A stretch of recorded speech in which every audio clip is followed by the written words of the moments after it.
Welcome back. Today we're talking about the worst director in Hollyweird. I'm Jason. And I'm Scott, and this is the Friday Night Rewind. On today's episode, we are going to rewind Tim Burton's Ed Wood, release date of September 30th, 1994. Scotty, tell us about the box office. Box office wasn't so great on this one. 13.8 million back in 94. So adjusted for inflation, that's $30.7 million on a budget of 18 million. So lost 5 million. Again, adjusted for inflation, that's about 40.1 million. How did this film do? What did the critics think? What did the fans think? Critically, it was a darling. 92% on Rotten Tomatoes. Critics absolutely loved this one, like they often do when there's a film about show business. Get out your tinfoil hats, though, because it could not get out of the sevens in IMDb.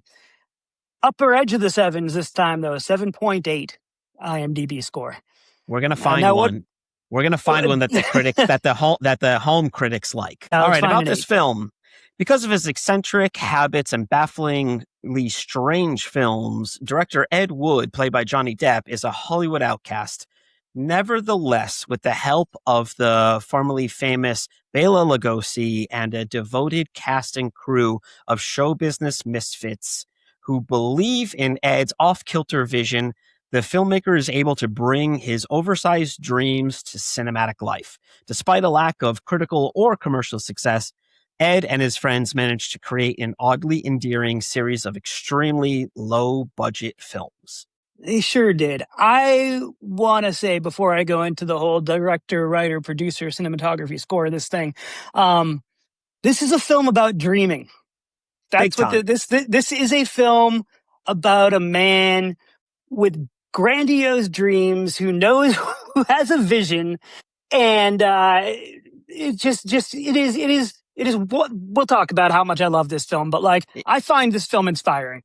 Nail on the head. It's about a dreamer, and it's about someone that just says, yes to his dreams. I mean, not to oversimplify it, but that's really what it's about. Yeah. Tell us about he doesn't care what you think of him. He's just going to get going. Another person that's like that, Tim Burton. Tell us a little bit about Tim Burton and the writers on this. Yeah, well, Tim Burton was the perfect person to make this film because Tim Burton is someone who has obviously had tremendous success and understands how to work within a studio system the way that Edward D. Wood Jr. never did. But he's a weirdo. So Ed Wood, for those who don't know, the big film that he made was a film called Plan 9 from Outer Space. It is widely considered like the worst film ever made. It's just disastrous. Like the special effects, the everything in it. It was made on a shoestring budget and it shows in every single frame. And you just know that it's a film that Tim Burton like loved and was inspired by. Like you just know that he was. Prior to making this film, Tim Burton had made Pee-wee's Big Adventure in 1985, Beetlejuice in 1988, Batman, really, Tim Burton is largely responsible, I think, for bringing superhero cinema to the screen in like a dark sort of serious way. Batman 1989 is definitely, I think, like the film that sort of started like where we are now with the whole MCU and DCU and all the other CUs and everything. And so, Batman Returns in 1992. He also did Edward Scissorhands in 1990. These were all prior to this film. He also did Planet of the Apes in 2001, which was arguably his worst film. Mars Attacks in 1996, which is an underrated classic that I think is one of his more enjoyable films as well. And then maybe, other than Ed Wood, maybe my favorite Tim Burton film was 2003's Big Fish with Ewan McGregor. Such a heart-wrenching, heartwarming, heartbreaking film. It does all of the things to your heart, that one. I know I just listed all of those out of order, and I don't care. So in addition, though, to directing all of those films, he was also an artist and an animator on 1978's Lord of the Rings, Isn't that cool? Disney's Fox and the Hound in 1981, and Tron in 1982. That is really cool. Yeah. The writers of this film helping Tim Burton bring this vision to the screen were Scott Alexander and Larry Karaszewski. Before this movie, they had done Problem Child in 1990, Problem Child 2 in 1991. I know those movies starred an annoying redheaded child and the late great John Ritter, right? I've never seen either of those films. They, after this movie though, went on to write The People versus Larry Flint and Man on the Moon, which are two films that I have seen and two films that are rewind worthy on anyone's scale, I would think. This movie was based on a biography called The Nightmare of Ecstasy, The Life and Art of Edward D. Wood Jr. Now, why don't you tell us a little about the cinematographer and the music? I'm going to butcher his last name, but Stefan Zapsky. He did Vampire Kiss in 1988, Child's Play 2 in 1990, linked up with Tim Burton on Edward Scissorhands in 1990 as well, and worked with him again on Batman Returns in 92. After this film, didn't do a whole lot, did Matilda, which is a great little film, in 96, and a film called Blades of Glory, a comedy in 2007. So a nice little bit of work there. Music, the score for this one was done by the great Howard Shore. I am an enormous Howard Shore fan. I really love composition. You guys will, for our listeners, that is something that I gravitate to quite a bit. Howard Shore did Scanners in 81, Videodrome in 83, After Hours in 85, The Fly in 86, Big in 88, Silence of the Lambs in 91, Mrs. Doubtfire in 93, Philadelphia also in 93. I mean, it was just hit after hit after hit for Howard Shore.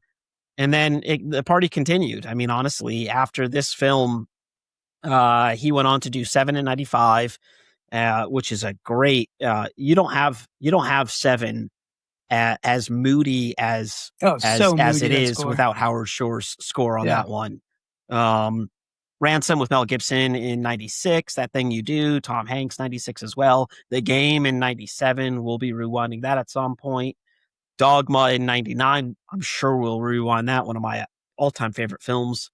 High Fidelity 2000, and then all of the Lord of the Rings he was involved in. So quite a little career for Howard Shore. That Lord of the Rings score, like every hike I've been on since 2000, when you like get to the top of a mountain and like look out in the view, you hear that music. Like it's just like while you're questing. Yes, absolutely. Amazing. Yeah, Howard Shore. And really, that's what I love is you start to get familiar with people and what they do, and you can hear the sounds just like, you know a Tim Burton movie when you're watching a Tim Burton movie. They have their own footprint. They have their own, vision, so to speak, and that translates to composition. Well, anyway. Interesting that this was Howard Shore because, most Tim Burton films were scored by Oingo Boingo frontman Danny Elfman. We'll talk about that in a little bit, my dear friend Jason. Okay, good. I would like to do that. So let's talk, though, a little bit about this cast. I get to talk about the two most brilliant performances in this film. Let's start, though, with Johnny Depp, the great versatile actor, really just, I think, one of the most tremendous actors of our time. Prior to this, he started, his first cinematic role was in A Nightmare on Elm Street, 1984. He was in Oliver Stone's Platoon in 86. 1990 was a big year for him because he starred in both Cry Baby and Edward Scissorhands. 1993, Benny and June. Also that year, What's Eating Gilbert Grapes? What's eating Gilbert grape? What grapes is Gilbert eating? Not only that, but who the fuck is eating Gilbert's grapes anyway? That's right. Oh shit. It's got to be his mom. Yeah, it's a joke for anyone who's seen that movie. So, where is he in his career? He's really 10 years in and really just starting to gain notoriety. following this film in 1997, he did Donnie Brasco, which is a tremendous film about he plays a FBI agent who's infiltrating the mob, and one of my favorite mob movies. Fear and Loathing, of course. He played the legendary journalist Hunter S. Thompson in 1998. Worked again with Tim Burton in 99, Sleepy Hollow. Did Blow and From Hell in 2000. First Pirates of the Caribbean movie. I think a lot of people listening know him as Captain Jack Sparrow, a role that, like, you know, it's a singular role. I think that only Johnny Depp could play. And then Black Mass in 2015, about for any of our Boston area friends. That one was about Whitey Bulger. There you go, Whitey Bulger. So in this movie, he was fantastic. He played Ed Wood. He had this, like, the entire film, he just had this little boy's energy, like this, like, childlike, just innocence and glee, and just like, he was unshakable. I loved his performance in this film so much. But the performance that go ahead. Well, one thing that I think really stands out with Johnny Depp's performance in this particular film is how it almost seems like the more he's rejected, you know, by studio, by actors, by actresses, by whomever, the happier and more jovial he gets. And I kind of love that, because you know, look, we've all dealt with rejection in our lives in various capacities, and it's, you know, that's hard to take over and over again. But man, his demeanor in this, and you know, I don't know if that was how Ed Wood have been in life, but I can imagine it through Johnny's performance. And you know, when you can do that to an audience, I think, you know, you really deserve a lot of credit. So anyway, tell us about some of the other actors. Oh yeah, so Martin Landau, great Martin Landau. He portrayed Bela Lugosi. Bela Lugosi is most famous for playing Dracula. He is like the iconic, if you're of a certain age and you just think of Dracula, like if you think of a black and white Dracula, it's probably Bela Lugosi. Prior to this film, though, because we're going to talk a lot more about Martin Landau later. Prior to this film, he was in Pork Chop Hill and North by Northwest back in 1959. The Greatest Story Ever Told in 1965. Tucker, The Man in His Dream in 1988. Crimes and Misdemeanors in 1988 as well. Sliver in 1993. He, of course, had a legendary career. You know, many things in between all of those films as well. He was in the Mission Impossible TV series originally. So yeah, at this point in his career, he was very well established. Mostly, though, considered like a B-list actor or a character actor. This film really just put him on the map for a new generation. And the rest of his career, he was in Rounders in 1998 and then Sleepy Hollow in 1999. Like I said, we're gonna get back to Martin and his performance, though, throughout this show. So stay tuned. Yep. Who else we got? All right, let's talk about Sarah Jessica Parker. I feel like I know this actress like better than anyone, and the reason, honestly, is it's the only thing that my wife watches on repeat, which is Sex and the City, over and over and over and over. I have the VHSs, I have the DVDs, I've got the Blu-ray, I've got the streaming, the whole shebang. You know, that's a go-to of hers. So, and she really loves it. And all right, fine. I'll say it. I've enjoyed an episode or two. Yeah. Every now and again. I think I saw most of the episodes, like, while they aired or shortly after they aired. And like, yeah, it was a show that I enjoyed enough to watch when it was on, but like, I couldn't imagine revisiting it. And certainly the Legacy sequel series never called to me. And then whatever it's called, I don't know. Does she watch that as well? She must. The films? No, there were films, but then there's a reboot sequel series on HBO. Called, I don't think so. I think maybe she tried and it didn't stick or something. Gotcha. I did not see the films, though, either. I forgot there were those films. Yeah, I skipped those. So prior to this, Sarah Jessica Parker had been in Footloose in 84, Girls Just Want to Have Fun in 85, Flight of the Navigator in 86, great film. One I really love from my childhood. LA Story in 91, Honeymoon in Vegas in 92, Striking Distance with the Bruce Willis in 93, and Hocus Pocus as well in 93. At this point in her career, she's a known commodity, pretty well established. Obviously did the whole Sex and the City, like we talked about, from 98 to 2004. She's also in a movie that I really, really, really love. It's called State and Maine, and you guys should check it out. It's a David Mamet film. David Mamet, yeah. Great writing, great acting, great everything. Really fun and funny movie to watch. Then, of course, she did a couple of those Sex and the City films in 2008 and 2010. So I have to ask you. Actor. Yeah. She did do Hocus Pocus in 1993. Hocus Pocus, of course, was filmed in our hometown of Marblehead, Massachusetts. So did you ever encounter her when she was there? I know like a lot of people that we grew up with had stories about like, oh, I saw Bette Midler and things like that. I never.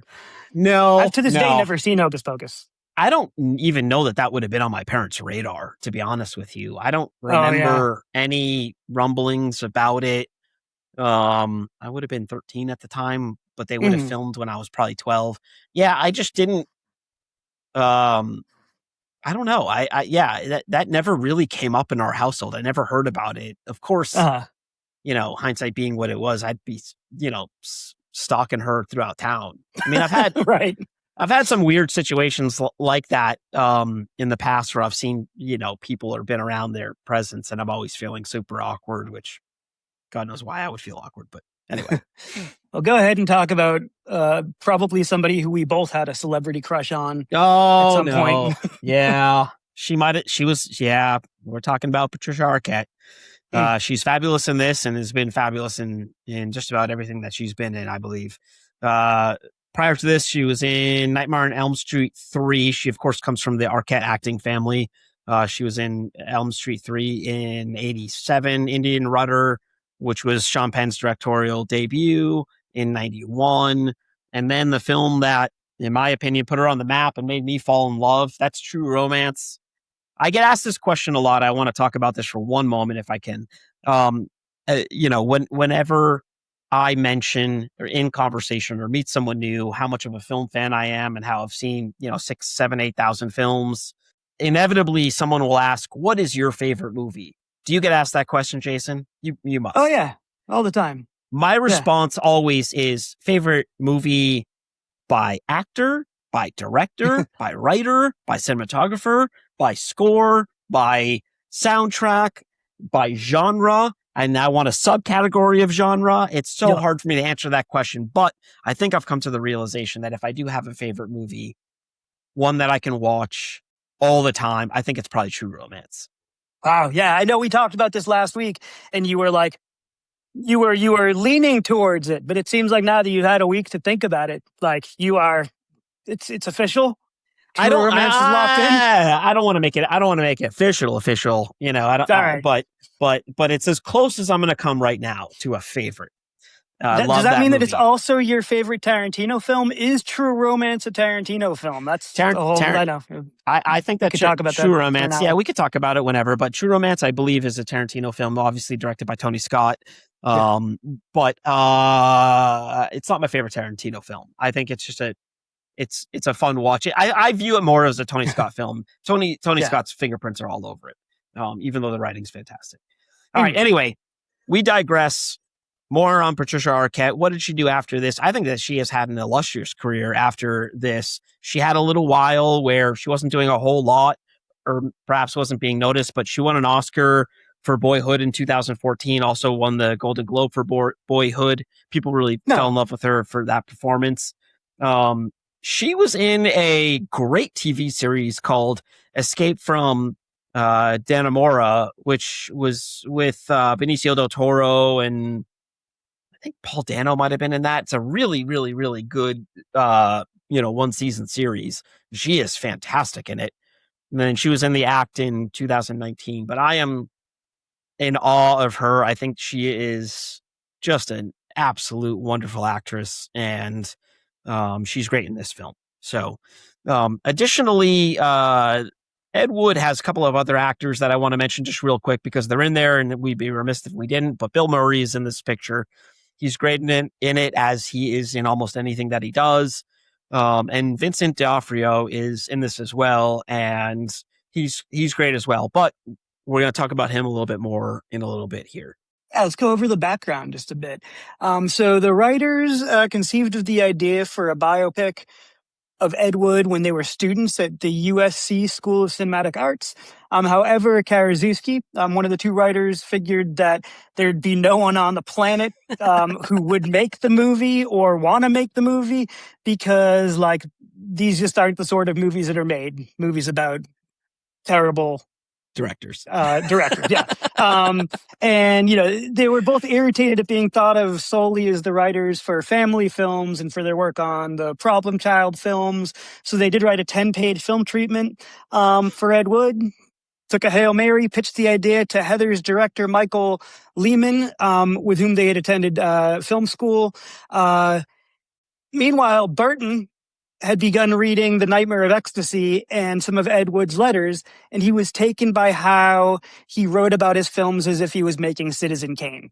Whereas other people perceived them as the worst movies ever, Ed Wood wrote about his films like they were the greatest things to ever exist. And so Burton admits to having always been a fan of Ed Wood, which is why the biopic is filmed with such an aggrandizing bias, born of his admiration for Wood's work rather than the derisive attitude of Wood's detractors. Because make no mistake about it, this is not like an impartial, like straightforward, honest biopic that's trying to depict somebody as they really were. This is as aggrandizing as they get. This whole film, by the way, is shot in black and white. It very much feels like if you just walked into the room and saw somebody watching this and knew nothing about it, none of the, you would assume it was a film from the 1950s, just because of how it was framed, how every single shot was set up, the score, etc. And so the relationship between Ed Wood and Bela Lugosi in the script also closely echoed Burton's relationship with his own idol and two-time colleague Vincent Price. And he said in an interview that meeting Vincent had an incredible impact on me, the same impact Ed must have felt meeting and working with his idol. So Burton really felt, for several reasons, really, obviously, this sort of kinship with Ed. Very connected, Yes. Initially, Ed Wood was in development with Columbia, but when Burton decided that he wanted to shoot the film in black and white, the studio head, Mark Canton, would not agree to it unless Columbia was given a first-look deal. Burton said black and white was, quote, right for the material and the movie, and this was a movie that had to be in black and white. Boy, do I agree. Yeah. He insisted on total creative control, and so in April 1993, a month before the original start date, Canton put Ed Wood into turnaround.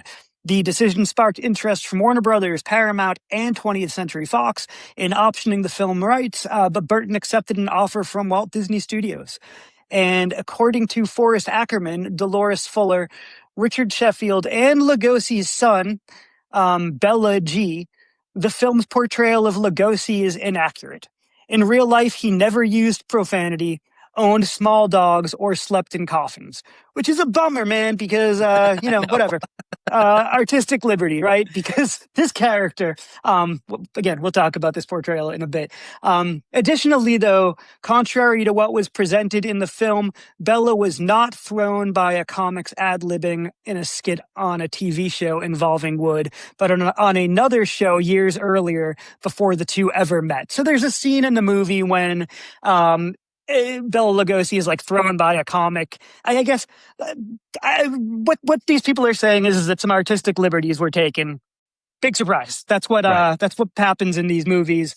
Sorry, the man went on to win an Academy Award for the performance, and it's one of the greatest performances of all time. So it is just gonna have to deal with it. It also paints Bela Lugosi, I think, in a lovely light. Nobody would walk away from this movie thinking that Bela Lugosi is like a terrible person. No, there's no downside to it. This is the kind of artistic liberty that I'm okay with. You and I have discussed this at length. I struggle with biofilms because there tends to be a lot of source material out there. I'm a big reader. I like to read.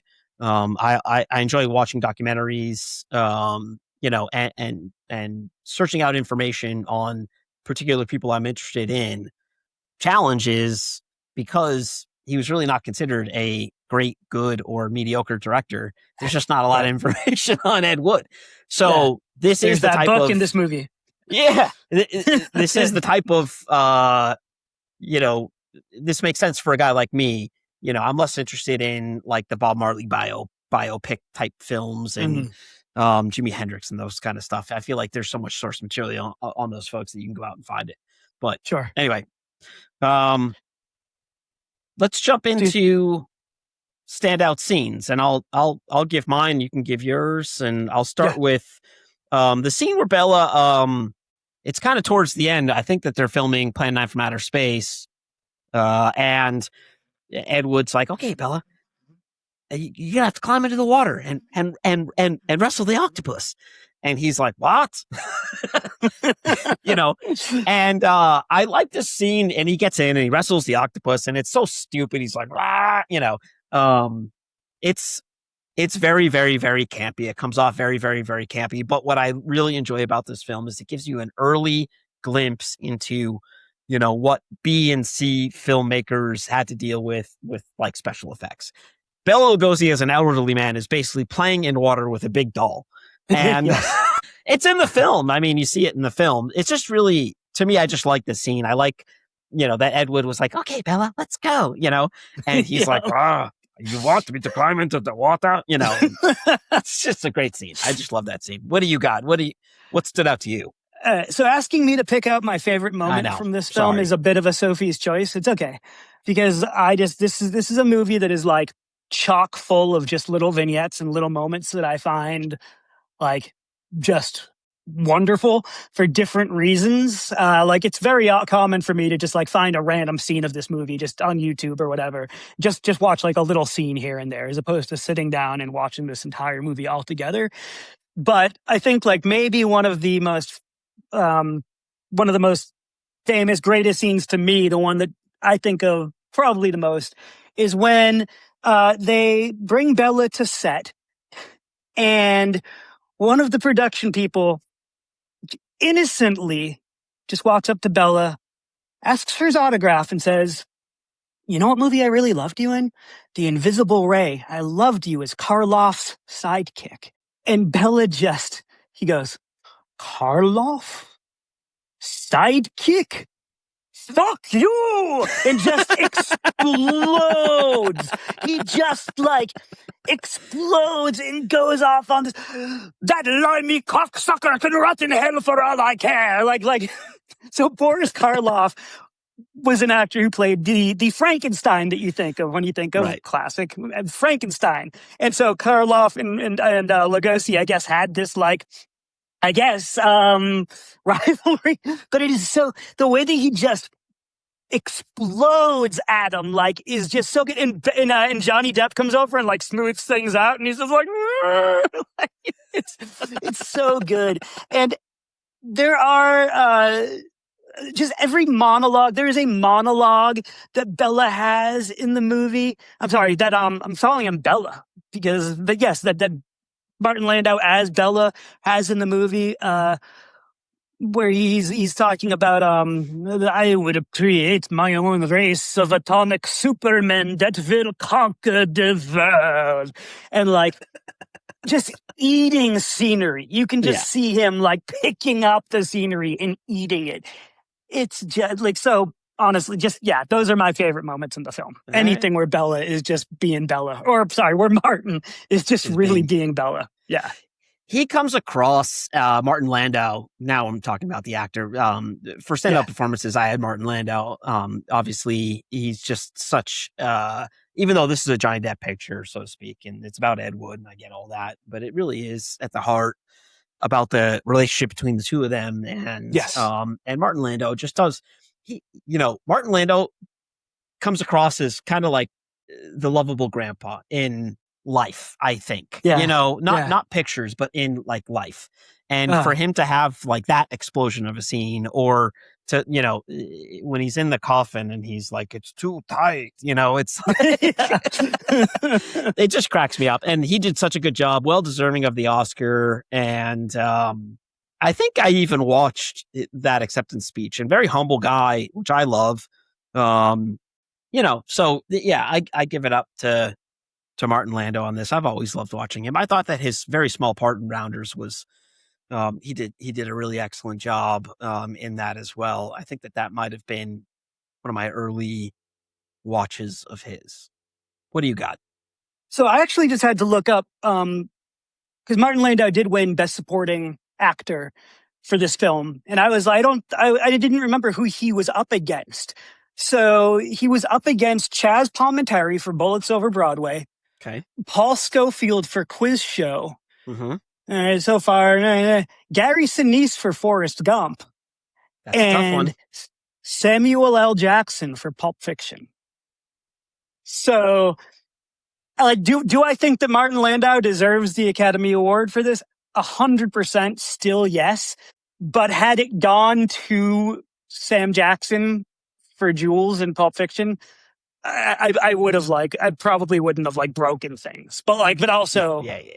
Or Gary Sinise, or Gary Sinise, as Lieutenant Dan. Both really good roles. Yeah. Those other two roles in movies, I don't remember at all, by the way.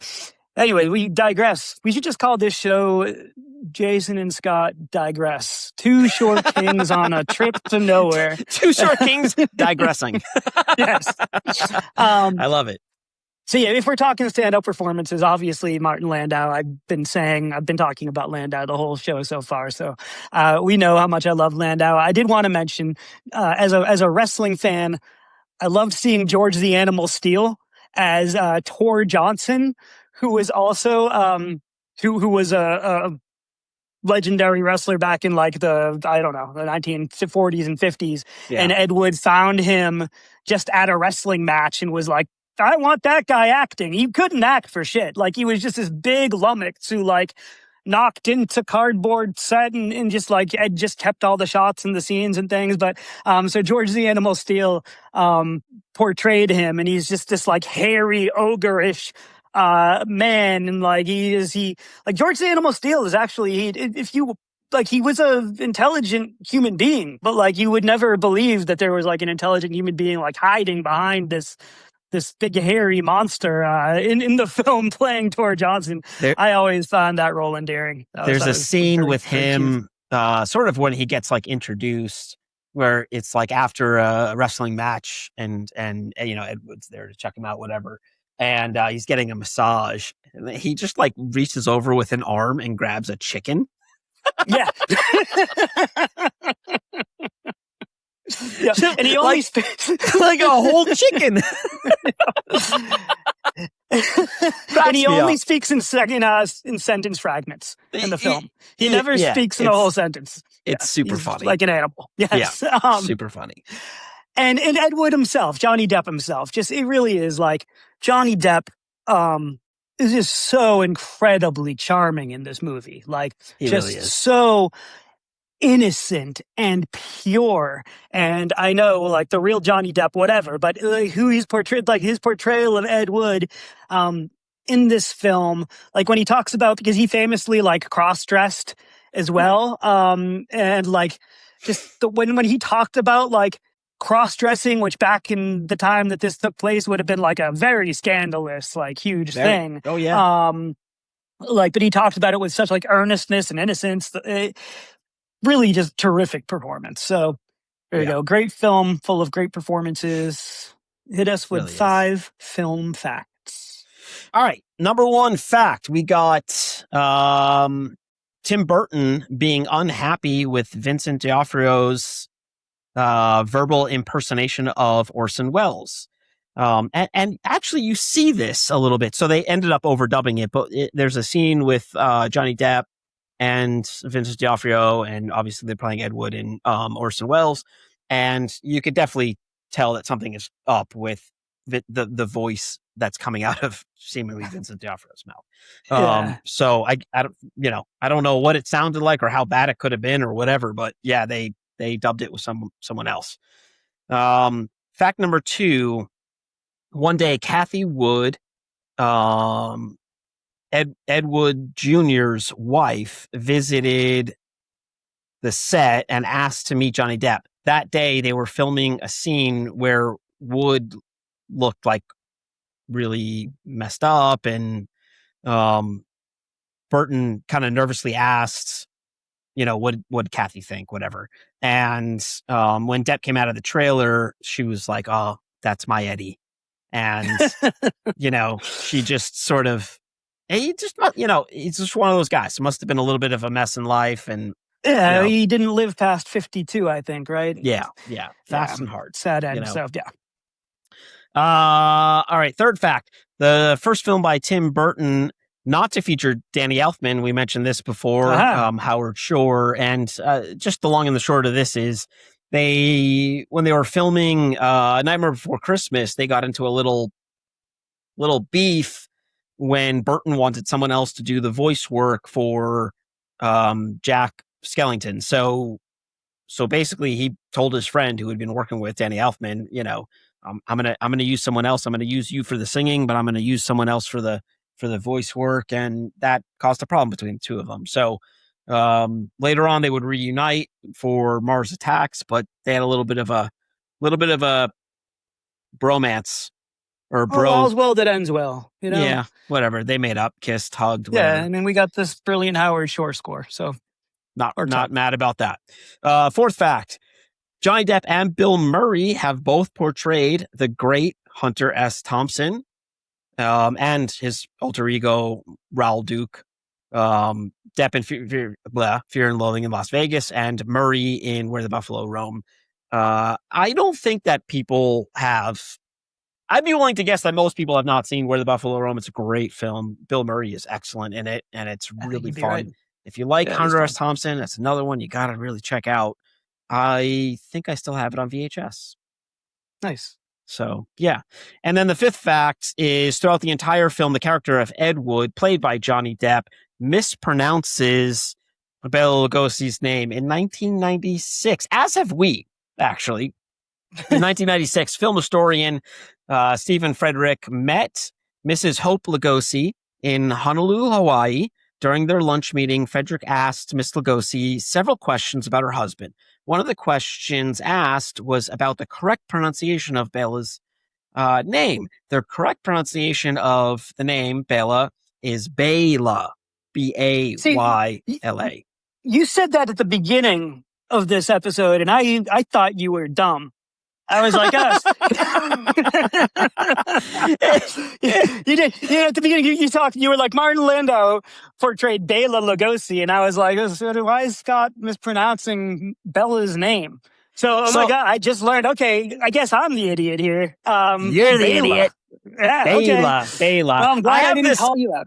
I have this weird thing, like when we were in Italy and we were at the big thing that they fight in Rome. Everyone calls that by a certain name. That's not what it's known as.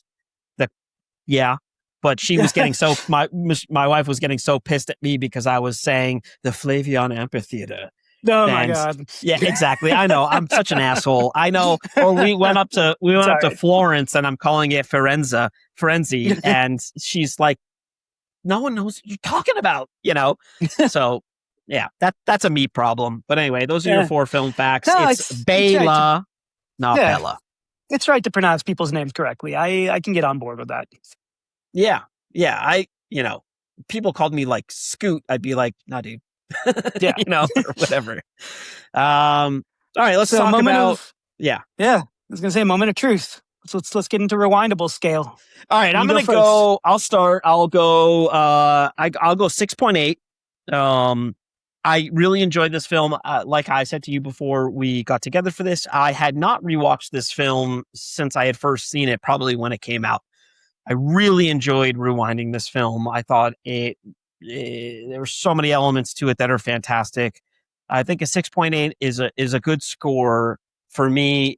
It would have been higher, but it's not my favorite Tim Burton film. And it's not something that I see myself going back to a ton of times. So, like we had mentioned, I love Big Fish. That's just a beautifully romantic film. It's got all the things that I love about it. It makes you feel all the things that you're kind of want to feel. That would get a higher score to me. Sleepy Hollow, love that so much. So films like that are kind of, and Batman and Batman Returns, obviously, start paving the way for comic book fans. So that's kind of why 6.8, I'm good with that. It just doesn't, it's not at the top of my list for Depp films. It's not at the top of my list for Tim Burton films, but go ahead. Tell us why this is a 10 out of 10 for you. Yeah, I mean, below the lead there, but, this is the first time that, like, I think that you and I have really disagreed this much about a film when it comes to the score. I mean, this thing's an easy 9.2 for me. Easy. Oh, good. Okay. Yeah, easy 9.2.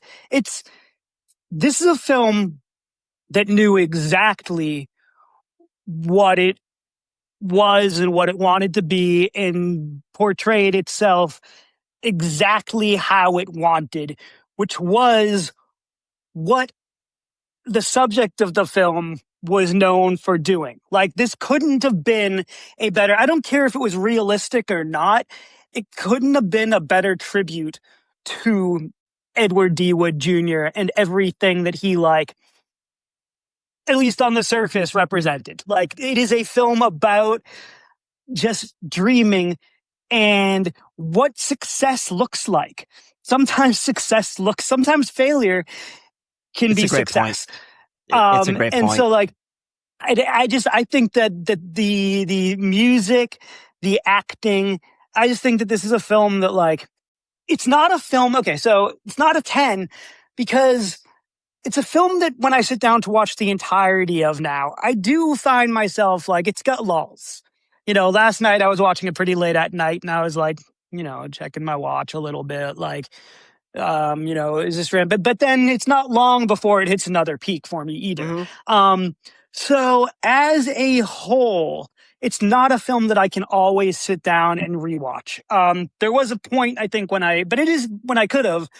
But I mean, I burned through this film. I probably watched this film 40, 50 times, years ago. Yeah. I might not have seen it in 20 years or in, it's been more.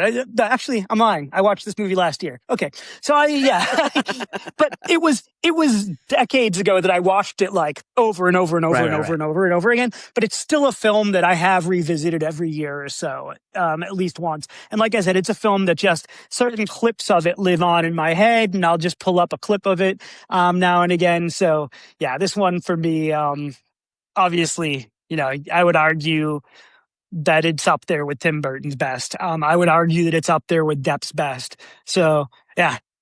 Good. That's where I'm at. Perfect. Love it. I mean, 6.8. No. We all have different feelings, and that's cool. Yeah. No wrong answers. That's right.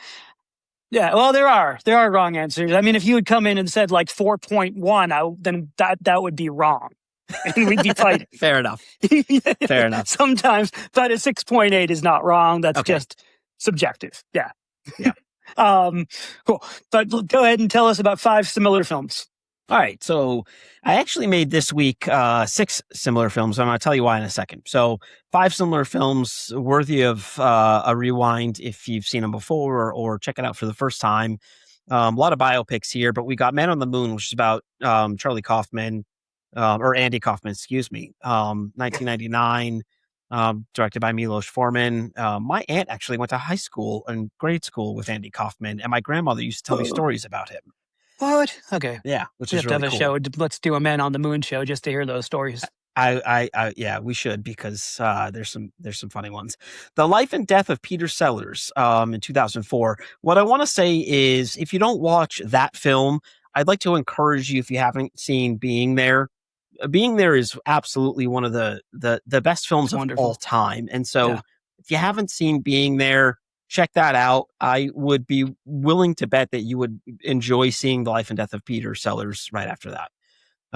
Let's move on to Chaplin, Robert Downey Jr., 1992.